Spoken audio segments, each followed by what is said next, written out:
Parker is the Oppenheimer of the Mutant Saga. This horrible truth. So this is pretty much what I was talking about. Like, it's kind of like the Spider-Man movie is just an intro to X-Men. Everything else we learned about Marvel Studios. I think this is the video that I was actually looking for. X-Men and Mutant Saga plan and Spider-Man Brand New Day. I'm Eric Voss of the New Rockstars channel, and let's explain Marvel Studios' plan for the X-Men and the Mutant Saga after everything we learned in Spider-Man Brand New Day. Spoiler warning if you have not seen the movie yet. Seriously, stop watching the video. I'm about to spoil the big twist. It is confirmed. Sadie Sink is playing Jean Grey for Marvel Studios in Spider-Man. Oh yeah, you know, so funny when they had like these trailers coming out, we thought she was gonna be Spider Girl. There's like a lot of pictures of her in the spider suit. Brand New Day, in Avengers Secret Wars, and for the X-Men movie that will be announced soon. Jean Elaine Grey, sister to Sarah Grey, a fellow telepath abandoned by their mother Elaine for their mutant abilities. What does this confirmation now tell us about Marvel Studios' mutant plan, starting in this movie, followed with Doomsday, Secret Wars, X-Men, and beyond? I'm gonna break down all of the answers that we really just received. We actually have so many great Marvel-themed designs available at our merch store, nerdright.shop, like our Spidey Who's Who design, Guy in the Chair, our new Spidey Tracker shirt, Physics or Theoretical shirt that Peter wears in the movie, the classic Open Your Eyes Cyclops design, and various other X-Men designs. And a huge thanks to all of our fans who are rocking our gear, posting selfies, and are tagging us. So many of you, like Ryan and fiance Margaret, Freggy, Mary Helen, this cool dude, and then these two awesomes, and Brad on Facebook, and then Evan and Sibeli, and the band. Okay, of the 6-1 to the Jean Grey of the 616 universe. She's a young mutant telepath who has a sister named Sarah and has the power of body-hopping possession, and after her trauma over her sister's death and her anger takes over, also telekinesis and a truly expanded scale over at least a half-mile radius. Jean Grey is one of the most important mutants to Marvel lore, better known as... You know, so crazy, Jean Grey always dies in all the X-Men movies, and even or some crazy shit always happens to her. Marvel Girl in the very first issues of X-Men comics in the 60s. She was part of the starting lineup. She's an Omega level mutant, a future host to the Phoenix Force, someone who can really level up and even warp reality. And with Scott Summers, she's part of really the most important family tree, a family tree that becomes a weird obsession of Mr. Sinister. Jean Grey is not the first character with a mutant status in this universe of the MCU. Kamala Khan was established as having a genetic mutant status discovered by her friend Bruno at the end of the Miss Marvel series. Kamala, there's something different in your genes, like a mutation. And in Black Panther Wakanda Forever, Namor used the word to describe himself. I was a mutant. And that was important because Namor the Submariner was the earliest character in Marvel Comics lore to be described as a mutant back in the Timely Comics era. And also in that Wakanda Forever movie, Namor interestingly attributed certain qualities to that mutant status. I could swim in the sky and age slower, breathe the air our ancestors breathed. There are also some MCU characters that we suspect are going to be named mutants. In the comics, for example, Wanda Maximoff is certainly considered a mutant, even though when her character was introduced in the MCU in the post-credit scene of Captain America Winter Soldier and further in Avengers Age of Ultron, Disney back then had to strike a deal with Fox to never call her or her brother Quicksilver mutants or reference any parentage to Magneto. That's how we got the term enhanced to describe characters like this. But now that the Disney-Fox merger is fully complete and whatever the legal holding period was, a delayed MCU mutant recastings, we can now look at characters like Wanda Maximoff and her sons Billy and Tommy as mutants as well. It also seems that the MCU might have a new rule where any character who is born with their powers without any otherwise shown origin story event or power source might be considered a mutant. This would include Wonder Man Simon Williams or Peter Quill, son of the Celestial Ego. Meanwhile, characters whose powers seem to have affected them on the level of their DNA, but things that happened during their lifetimes might be considered mutates. That would include Peter Parker, Bruce Banner, Carol Danvers, Monica Rambeau. They don't have a genetic mutant status, but what happened to them did affect them on a genetic level when it comes to their mRNA replication. While Wanda Maximoff did have a power-up event via the cosmic radiation of the Mind Stone, as a girl before that happened, she was able to cast a low-level probability hex in order to keep that Stark warhead from exploding, implying that she was born with whatever she has, and it might be a genetic status. Sadie Sink being revealed as Jean Grey in this movie is now, in retrospect, 100% why Kevin Feige and Marvel Studios made no announcements about their X-Men film or Mutant Saga plans at Hall H at San Diego Diego Comic-Con. They didn't want to spoil this twist in the movie. They really left that for Steve Lacy. But now that we know it, we can assume Marvel Studios has plans to announce further details about the X-Men film at D23 on August 14th. I will be in the room for those announcements, and New Rockstars is going to be live streaming all the big news that Friday evening, so mark your calendars. So far, here is what we know. Samara Weaving was confirmed by Deadline to be playing Emma Frost, a member of the Mutant Hellfire Club and a telepath like Jean Grey who can also turn her body into an indestructible diamond substance. She will be playing Emma Frost in Jake Schreier's X-Men film. Indy Navarrete, star of this summer's breakout hit Obsession, said that she was in talks with X-Men director Jake Schreier about playing some part in this film and that she loves the character of Mystique. Actually, here are her exact words. What if I told you HPV vaccination was for men too? I didn't. Was your meeting with Jake Schreier for X-Men? Well, I've been taking a lot of meetings since like I can't see her as an X-Men character, honestly. I just, especially as a Mystique. I don't know. The other Mystiques that were there were way much better, in my opinion. I don't know. I don't see her as a, but you know, they do a lot of cosmetics, so it's gonna be interesting to see. Obsession has come out, and that's been really nice because you get to meet people and you get to ask questions. And I thought what he brought to Thunderbolts was what I used to love about Marvel, was like character driven and really, and so the whole time I just couldn't stop yapping about how much I appreciated what he had brought to Marvel.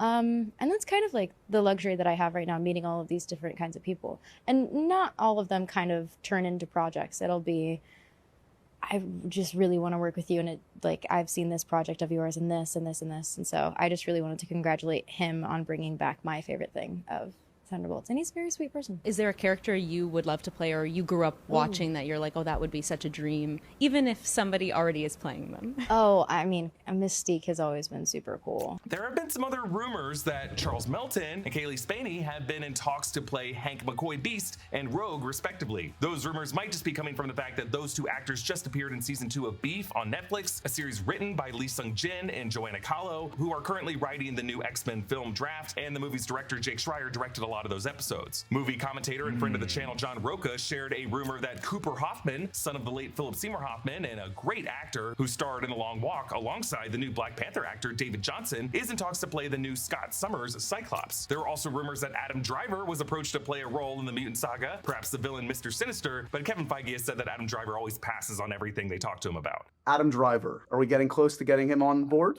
It's no secret we'd like to, but it's a tradition to Zoom with him and then he passes. Is that right? That's a long-lived tradition. This Marvel Studios X-Men film could come in May 2028, but at Marvel's Hall H announcements, they said Black Panther 3 will release on December 15th, 2028, and Ghost Rider will release some other time in 2028. I think they were less committal about that one because they might be waiting to announce that X-Men will come in May 2028 and Ghost Rider will come in July 2028. I just think Sean Levy really likes that July weekend. In other interviews, Kevin Feige has confirmed that they will not be releasing any movie between Avengers Doomsday on December 18th, 2026 and Avengers Secret Wars on December 17th, 2027. Here's what Kevin Feige told Josh Horowitz about what type of X-Men stories they plan to adapt for the Mutant Saga. The other awesome thing is the amount of X-Men stories that have not been told yet. Not just the ones that interact with other Marvel heroes, of which there are lots, but there are sagas upon sagas upon sagas within the X-Men that we're very excited to delve into. By establishing Jean Grey as the younger sister of Sarah Grey, that detail really comes right from the middle of the Chris Claremont era that Lee Sung-jin and Kevin Feige have referenced whenever they talk about their X-Men plans. But why establish Jean Grey right now in this movie? What is Marvel Studios telling us about the history of the 616 universe? Over the weekend, Kevin Feige told a crowd at his alma mater USC how the decision to cast Jean Grey as the villain of this movie really came about. But that was one of the big development changes that we kept going through, was who is the bad guy? There was one version of a bad guy, then another version of a bad guy, then a version essentially of this bad guy that was revealed to be a very obscure character nobody ever heard of. I think the Jean Grey selection has been one of the best selections, though. Makes sense. She's actually been on a run since Stranger Game too. I think she was on some other movies, but shout out to her, Sadie. And it just wasn't satisfying. And that might be what Tom was talking about, because he said, well, what about this character? And I said, well, we can't use this character, and knowing that all of the journey that Peter was going on has to culminate in his confrontation with the villain at the end, that's when Jean starts to come up. It's a young a young person, very similar in age to Peter, maybe a little younger. Peter, again, who I just said, had a mentor in each of the other Spider-Man movies. And seeing a young person who did not have a mentor. Seeing a young person who has powers, like Peter did, but didn't have an Aunt May. They didn't have anybody to help guide. And that is what led, and the origin story of Jean Grey in the comics before Xavier finds her, before she joins the X-Men, does have something to do with her sister and something to do with her not controlling her powers. And that is when it really came together. And then our co-producer Emily Fong, sitting around the table, said, "What about Sadie Sink?" And we all went, "Okay, it's Jean Grey. Let's get her." And that's what locked it. Thank you to the USC students who recorded this. So from this, Kevin Feige explains that Jean Grey was not the original villain of the movie's plot structure. It was somewhat obscure, maybe like Mindworm. But through all of these development conversations, they wanted their first MCU X-Men member to be around Peter Parker's age and to be very dangerous and very much in need of mentorship. By the way, Emily Fong, she played one of the apprentices in the Sanctum Sanctorum in Spider-Man No Way Home. At the end of Brand New Day, Jean Grey is on a bus headed north somewhere. We were thinking this could be in the Hudson River Valley, Westchester County, where Charles Xavier's estate would be. But that would mean that this universe already has a Professor Charles Xavier in it. Maybe already has a mutant academy in it, which might also mean they already have a Magneto and other older era mutants in it. If that's true, where the hell have they been in the MCU stories that we've seen? Well, I think the idea would be that these mutants might exist in this history, but the older ones are not yet organized into groups and alignments that we know them for. Like they might just be isolated, scattered. Maybe not all of their abilities have expressed themselves yet. I think most of them would have dormant powers that come from X genes, but until the recent history of the MCU have not yet been activated. But here's the thing about genetic mutants that Namor told us. They age slowly. If that's true for all mutants in the MCU, we could have some mutants who were born in the early 20th century of the MCU history, mutants like Eric Lenscher, who survived Auschwitz and continued to age slowly so that they would now look between the ages of 50 and 60. What we would really need then is a recent trigger. That recent trigger for genetic mutant Kamala Khan was the cosmic radiation released by the bangle that she inherited from her great-grandmother, the light from the Nor dimension that ancestor came from. That was the trigger for Kamala. For other mutants, it could just be puberty. Like, I don't even I never saw that character or even heard about that character Kamala. Like, that was like so, like, what, like, I think it was she was in Doctor Strange, if I'm not mistaken. Just like, no, was it Doctor Strange? I think it was the Captain Marvel movie, if I'm not mistaken.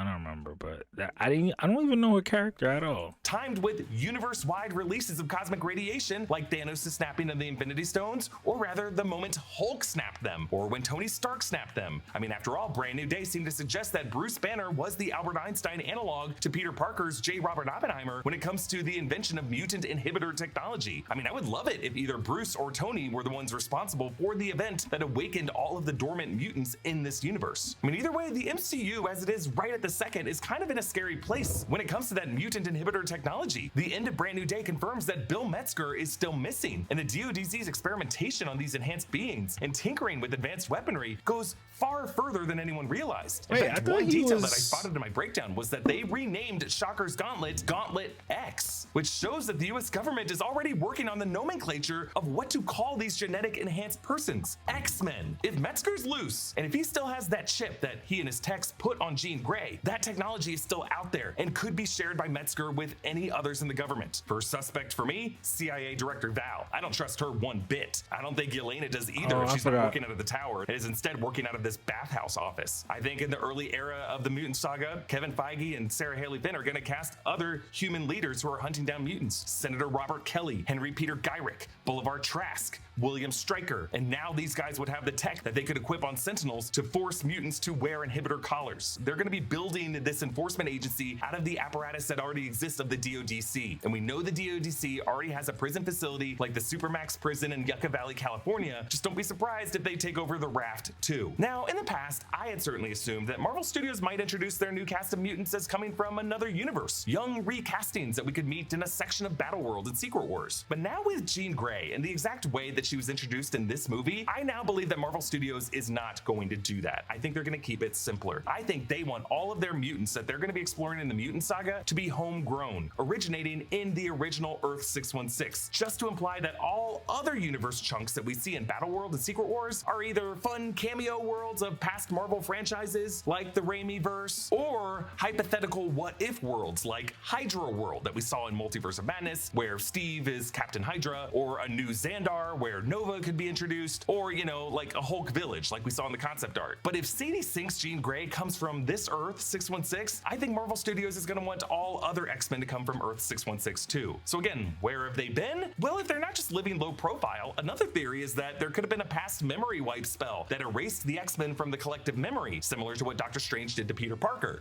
Yeah, you see, this is becoming too confusing. The movie Brand New Day was so obsessed with exploring the ramifications of. Maybe there was some history in the 1960s of the 616 universe where there was a Charles Xavier and a Magneto in a First Class era, and then something happened where the Ancient One warped reality to erase them from public memory. But if that happened, people with X genes would still exist and then have to find their way through society feeling like complete loners like Jean and her sister did. I mean, this is a detail that I viewed as a throwaway detail, but She-Hulk did include a headline to a man with metal claws somewhere in the MCU fighting in bars. I mean, if we're gonna take that as like religious fact, a Wolverine is somewhere out there in the 616 universe. But if a memory wipe spell explanation is too confusing, I get it. That wouldn't be Marvel Studios keeping it simple. So instead, Marvel Studios could just say these mutant characters always existed, they just weren't active. They weren't organized into groups like the X-Men yet, but they didn't realize that there were others like them out there. There's no school yet. There's no Brotherhood yet. There's no Genosha yet. But Jean taking this bus upstate is really the first steps to these mutants finding each other and starting to organize against the government hunting them. So why is Marvel Studios introducing Jean now, right before Doomsday and Secret Wars, when those movies will focus on other older era X-Men from the Fox films? I think Marvel wants to send off that era with a firm goodbye, but I do think they want to leave us with the promise that after these crossover events get resolved, there will be some universe that looks somewhat like the 616 universe that we still know and love, with homegrown mutants in it, waiting to pick up the pieces of the franchise. After all these interviews, it is clear Kevin Feige does not want Secret Wars to be a complete 100% reboot, because there's too many lingering plot threads that Marvel Studios remains invested in, especially now that they've confirmed that T'Challa's lineage with Prince T'Challa will continue to be intact in the future after Secret Wars. Florence Pugh is a star. They want Yelena Belova to be a face of this franchise, someone who has a history dating back to 1995 of that same 616 history. And they still want to work with Tom Holland's Peter Parker, including everything that he went through dating back to Iron Man 2. He is... Yeah, they said they have like Spider-Man's to go, and then they will be done. Now kind of the elder statesman Tony Stark figure, who really should regret his Oppenheimer-esque role for inventing mutant inhibitor collars. But also, the good news of this is, if Marvel isn't going to reboot the universe 100% after Secret Wars, saying they're sticking with homegrown mutants in the 616 universe makes it possible now that Elizabeth Olsen's Wanda Maximoff could return as the Scarlet Witch of this universe during the Mutant Saga. She should always be our mother. And whether or not Marvel Studios would decide to go with the memory wipe plan or they were always here plan, either way, we would be perfectly set up for a true House of M event where Wanda could warp reality into an alternate universe where mutants dominate society. Comment down below with your thoughts.